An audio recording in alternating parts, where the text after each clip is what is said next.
কলকাতা শিয়ালদা থেকে ট্রেনে 70 কিলোমিটার হাসনাবাদ স্টেশনে আসার পর যে ব্রিজটা, সেটা হচ্ছে ইছামতি নদীর ওপরে ব্রিজ।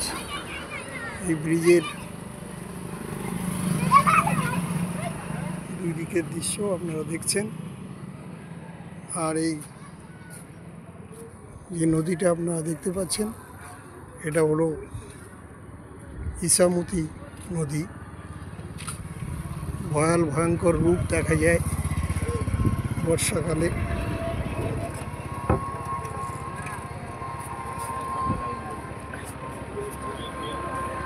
এই ইছামতি নদীর পূর্ব প্রান্তে দেখতে পাচ্ছেন বাংলাদেশ, আমাদের প্রতিবেশী রাষ্ট্র বাংলাদেশ।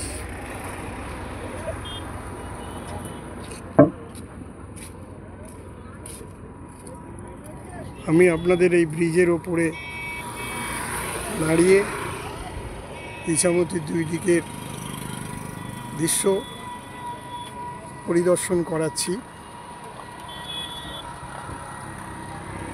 পূর্ব দিকে বাংলাদেশ, এই নদী বাংলাদেশের গা ঘেঁষে চলে গেছে।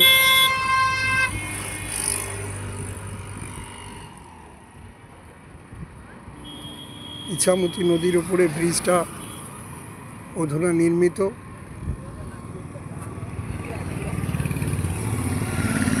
দীর্ঘ বছর মানুষের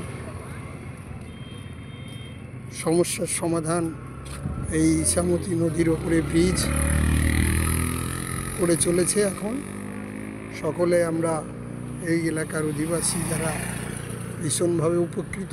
এই ব্রিজ হওয়ার পরে সমস্ত দক্ষিণে মাধবকাঠি, গোবিন্দকাঠি থেকে শুরু করে কাটাখালী, হিঙ্গলগঞ্জ সব বিস্তীর্ণ এলাকায় মানুষ সরাসরি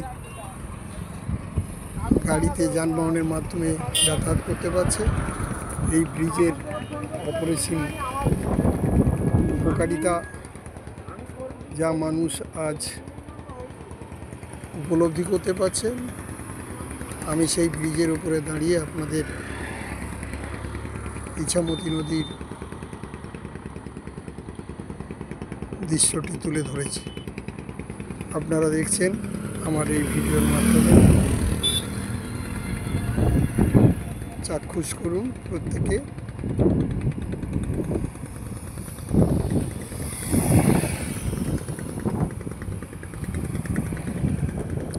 ইছামতি নদীর ব্রিজের ওপর দিয়ে আমি হেঁটে চলেছি। নদীর ঠিক মাঝামাঝি জায়গায় আমি অবস্থান করছি। ভটভটি এখনও আছে, যেটা অতীতে ভটভটি একমাত্র যানবাহন বা ডিঙি নৌকার মাধ্যমে নদী পারাপার হতো। বর্তমানে সেই যানবাহনের আর প্রয়োজনীয়তা নেই, ফুরিয়ে গেছে এই ব্রিজ হওয়ার পরে।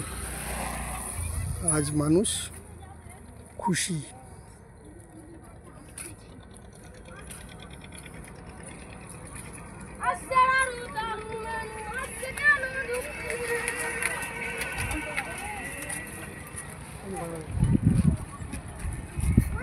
সোজা পূর্ব দিকে দেখতে পাচ্ছেন বাংলাদেশ।